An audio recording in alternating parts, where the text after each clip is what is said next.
Bismillahirrahmanirrahim. Assalamualaikum warahmatullahi wabarakatuh. Alhamdulillah wassalatu wassalamu ala Rasulillah wa ala alihi wa sahbihi wa mawalah. Amma ba'du ikhwani wa akhwati fillah rahimani wa rahimakumullah. Insyaallah taala pada kesempatan kali ini kita akan membahas bagian lampiran ya dari buku 4 langkah praktis menghitung warisan. Alhamdulillah kita sudah menyelesaikan materi inti ya dari buku ini, dan sekarang kita akan bahas bagian lampiran ya. Lampiran pertama tentang teknis bagi waris. Nah, di sini kita akan diberikan contoh ya cara pembagian warisan. Di sini ada kasus ya, fulan wafat meninggalkan istri, kemudian seorang anak laki-laki, seorang anak perempuan, kemudian ada ayah, ada ibu, ada kakek dari jalur ayah, nenek dari jalur ayah, paman dari jalur ayah, paman dari jalur ibu, bibi dari jalur ayah. Nah, ini kasus khusus ya yang biasa terjadi di masyarakat. Kemudian menjelang wafat, fulan pernah berwasiat untuk memberikan sebuah sepeda motor miliknya kepada Ustadz X di komplek perumahannya. Kemudian fulan wafat meninggalkan harta berupa tabungan sebesar 72 juta rupiah dan barang berharga berupa sebuah rumah, sebidang tanah, sebuah mobil, 3 buah sepeda motor, laptop, dan 2 buah HP. Ini barang berharganya. Lalu bagaimana cara pembagian harta milik si fulan ya? Jawabannya, atau bisa baca bukunya juga ya, e-booknya bisa di-download.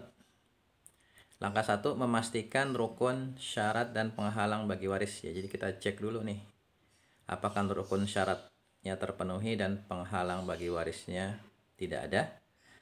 Dan termasuk bagian dari langkah 1 ini adalah memisahkan terlebih dahulu harta milik si fulan dengan harta milik selainnya, termasuk harta milik bersama dengan istrinya. Jadi harus ditentukan dulu ya, harta yang memang murni milik si fulan gitu.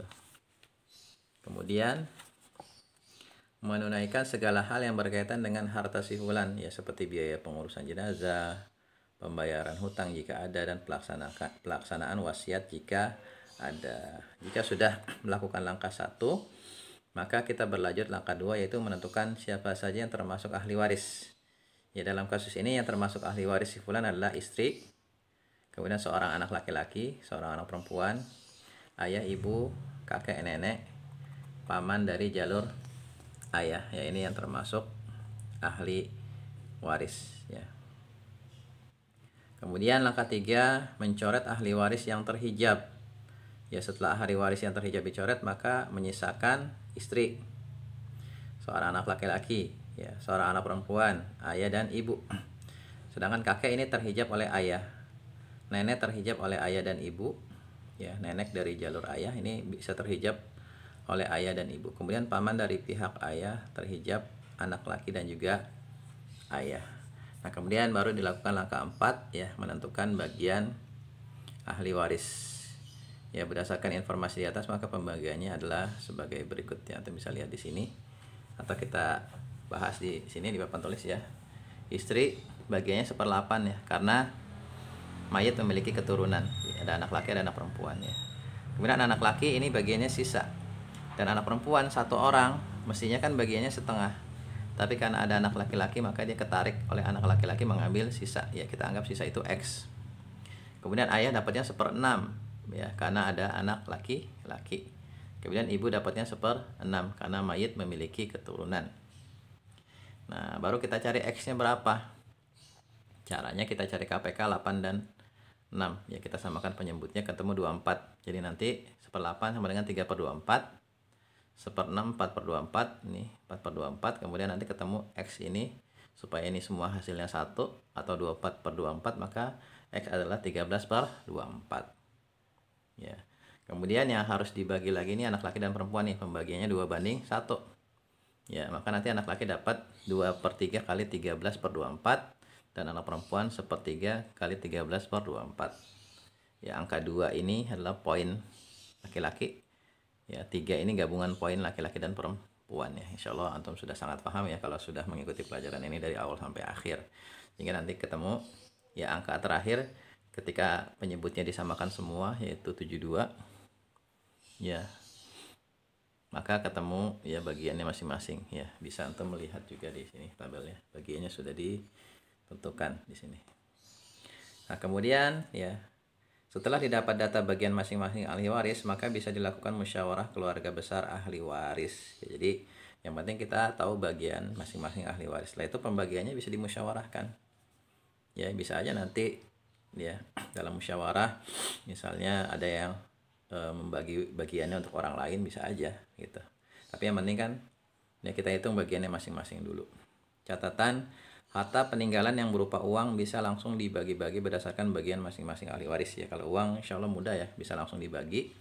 Kemudian harta peninggalan yang bukan termasuk barang berharga seperti sisir, dompet, sepatu, sendal dan lain sebagainya bisa dibagi-bagi antar ahli waris atau dihadiahkan kepada orang lain ya sesuai dengan keridhaan para ahli waris. Biasanya kalau hal yang remeh-temeh ini nggak terlalu masalah ya, jadi nanti bisa dihibahkan. Yang penting semua ahli waris itu redho ya. Kemudian harta peninggalan yang berupa barang berharga bisa dijual terlebih dahulu atau dibagi berdasarkan bagian masing-masing ahli waris. Ini nanti bisa dimusyawarahkan ya. Kemudian jika ada ahli waris tidak mau menerima bagian warisan, maka perhitungan bagian waris harus dilaksanakan terlebih dahulu ya, agar semua ahli waris mengetahui bagiannya masing-masing ya. Baru setelah itu diserahkan kepada masing-masing ahli waris apakah mau diambil atau diberikan kepada yang lainnya. Sebab bisa jadi awalnya mungkin udah saya nggak mau, ambil aja, tapi setelah tahu bagiannya besar dia berubah pikiran. Bisa jadi kan seperti itu. Makanya harus dibagi dulu bagiannya masing-masing, diketahui dulu. Jika terjadi konflik dalam pembagian warisan, ya, maka coba diselesaikan secara kekeluargaan terlebih dahulu. Jika tidak bisa, masalahnya bisa diajukan kepada instansi pemerintah yang biasa menangani masalah warisan, ya seperti pengadilan agama. Ya, ini contoh pembagian warisan. Jadi intinya, ya kita tetapkan dulu ya bagian-bagian ahli waris. Setelah itu untuk pembagian pembagian harta warisannya itu bisa dimusyawarahkan ya. Jadi nggak harus misalnya rumah itu dijual, mobil dijual, nggak harus. Nanti bisa dimusyawarahkan ya. Misalnya ada rumah, misalnya bisa jadi misalnya ada istri terus anak-anak atau ahli waris semua sepakat ya udah ya rumah tempatkan ditempati istrinya dulu aja, nggak masalah gitu kan. Bisa aja seperti itu. Intinya ya yang penting bagian masing-masing ahli waris sudah diketahui. Setelah itu baru dilakukan musyawarah pembagian warisan ya. Barangkali ini ya yang bisa kita bahas, semoga bermanfaat. Assalamualaikum warahmatullahi wabarakatuh.